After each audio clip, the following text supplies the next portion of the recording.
Halika dito! Punta ka sa akin! Nay! Tulong, Nay! Anak, sigurado ka na bang itutuloy mo yung pagpunta mo sa ibang bansa? Huwag ka na malungkot, Nay. Kailangan ko magtrabaho doon para sa inyo ni Kyle. Ate, mamimiss ka namin. Basta anak ha, palagi kang mag-iingat doon. Kapag inaabuso ka nila, tawagan mo lang ako. Ano ka ba, Nay? Think positive lang tayo, ha? Sige na, baka malate pa ako sa flight ko. Bye-bye na, mamimiss ko kayo. Bye, anak. Nay, tumatawag si ate. Talaga? Hello, anak. Kamusta ka na? Nay, nakuha ko na sweldo ko.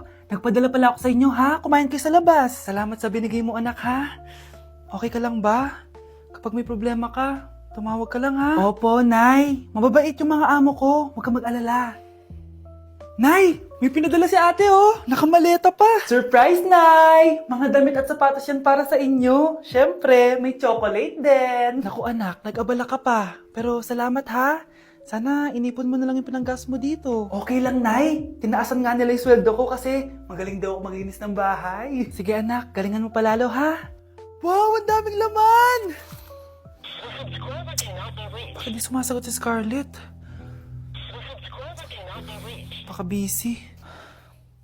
Anak, tumawag na ba ate mo? Ilang araw na siyang di tumatawag ah. Nay, may tumatawag. Ay, salamat sa Diyos, tumawag na. Hello anak. Nay, may pinadala ulit sa ate. Ang bigat. Ano? Anong nawawala? Ano kaya naman nito? Hello? Hello?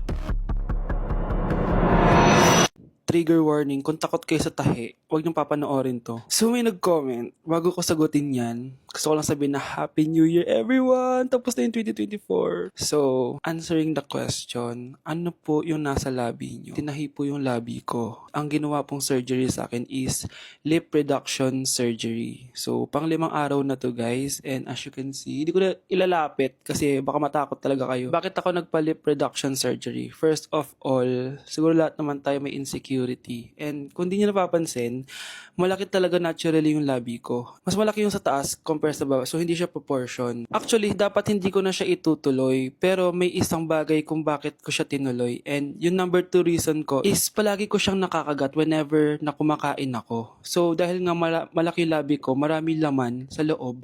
So, kapag ngumunguya ako, nakakain ko siya. Ang tendency, hindi nawawala yung singaw ko. And lumalaki yung singaw ko kasi palagi ko siyang nakakagat. Imagine, hindi lang isa, hindi lang dalawa ko siya beses nakakagat, kundi siguro mga 5.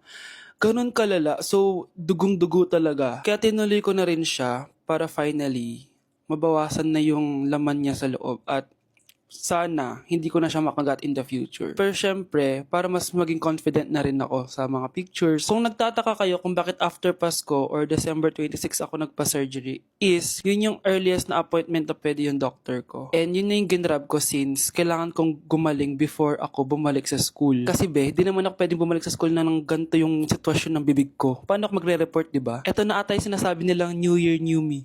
So yun lang naman guys. Again, Happy New Year. Wishing you all the best in 2025. Babalik na ako sa content ko. Promise, pag gumaling na talaga to. Bye-bye. Happy anniversary. A day in my life as... Ano ba special sa akin? Guri-guring-guri. Kura-guring-gura. Game 1. Bawal ang malapit na ma-dropout sa school. Di ako yun ah. So for today's agenda, may pupuntahan tayo. So secret muna. Pero sasabihin ko na. Ano ba talaga? Bala ko kasi mag-business. Wow, business! OA. So hindi ko muna sasabihin kung anong business yon. Mind your own business muna.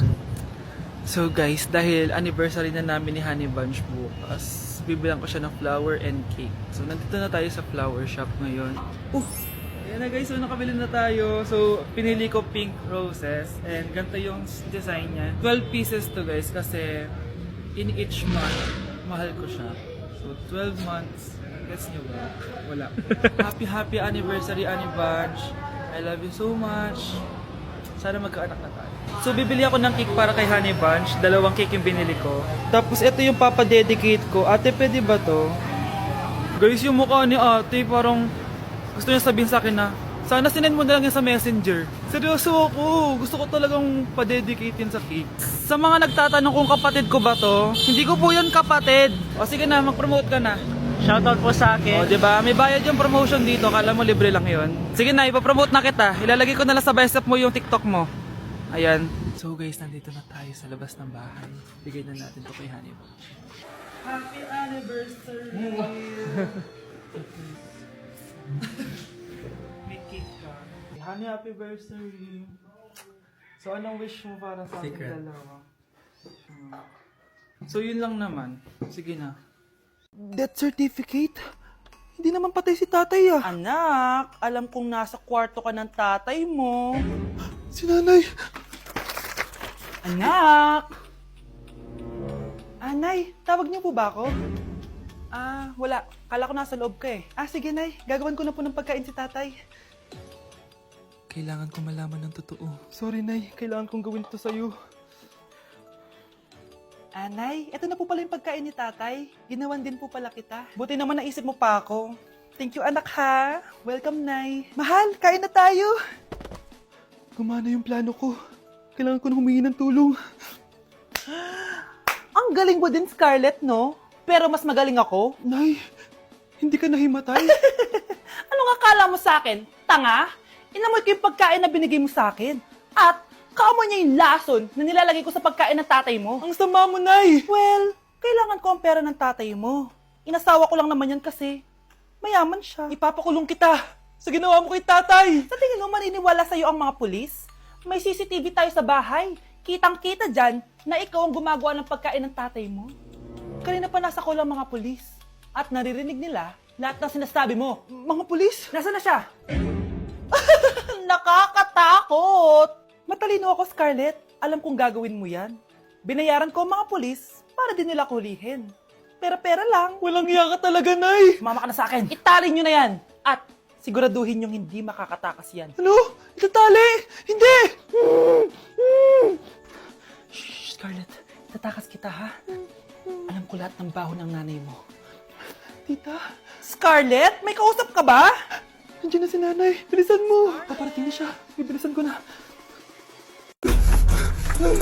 Ano nangyayari? Sino to? Ano to? Hoy! Takuri ba to? Ba't ang dumi? Ba't gumagalaw? Ako, si Beanie the Genie. Hala, totoo pala yung mga genie. Akala ko sa TV lang sila. May 3 kang wish. Gamitin mo to ng maayos. May wish ako? Matutupad na lahat ng gusto ko. A few moments later. Anak! Yes po, Nay. Wala na tayong pera! Wala na din tayong makain! Ha? Di ko na alam gagawin ko! Wait lang, Nay. Wish ko, sana maging mayaman ako! Your wish is my command. Oh, gamitin mo to. May laman tong $1 billion. Mayaman na ako! Nay, huwag ka mag-alala. Eto, 100 million pesos para sa'yo. 100 million pesos! Thank you, anak! Ang yaman ko na! Nabili ko na lahat ng gusto ko! 1 hour later. Ang boring naman. Mayaman nga ako. Wala naman akong kaibigan. Wish ko, sana maging sikat ako. Your wish is my command. Sino yun? Sir, ano po masasabi niyo na ikaw ang pinakasikat na tao dito sa Pilipinas? Ako? Sikat? Nandito tayo ngayon live sa bahay ng pinakasikat na tao dito sa Pilipinas. Ang sayo naman! Babala, mag-ingat ka sa huling wish mo. Dahil... Sir, may tanong po ako. Sir, Ha? Hindi kita marinig! Ano po ang masasabi niyo na lumalala ang pandemya? May isang solusyon lang dyan. Wish ko, sana maging maayos na yung mundo. Ayan, maayos na. Bakit, Genie? Magiging kabaliktaran ang huling wish mo. Ano nangyayari? Mamamatay na tayo lahat! Nay, pengi baon? Ito anak. Lo, bakit 20 lang? May mabibili ba ako dito, Nay? Aba, ba't di ka na lang magpasalamat? May baon ka pa. Nay, dagdagan mo to. Teka lang, nasan yung hanger ko? Okay na pala to, Nay. Bye-bye na. Nayo, nagsweldo na ako. Ay, hindi na anak. Ipunin mo na lang to. Sige na, Nay. Pambili mo din ng gamot yan. Oh, sige. Salamat, anak, ha. Anak, kainin mo na to. Nay, ayoko nga niya. Aba, ang dami dami nagugutom dyan na bata sa labas, tas ikaw ay mo kumain? Akala mo naman mabubusog yung mga bata sa labas kapag kinain ko yan. Mabubusog kapag eto pinakain ko sa'yo. Eto na, kakainin ko na. Nay, namiss ko na yung mga luto mo. O sige anak, lutuan kita ha. Excited na ako, Nay. Grabe pala si nanay. Buong araw nagtatrabaho. Ang dami na lang sinasakripisyo para sa amin. Siguro, deserve naman nila ng something for Mother's Day. Good morning, Nay. Nay? Nay? Nay, gising! Ano ba yan, anak? Ang ingay mo naman. Iidlip lang ako. Pinakaba mo naman ako, Nay. Andyan na order ko.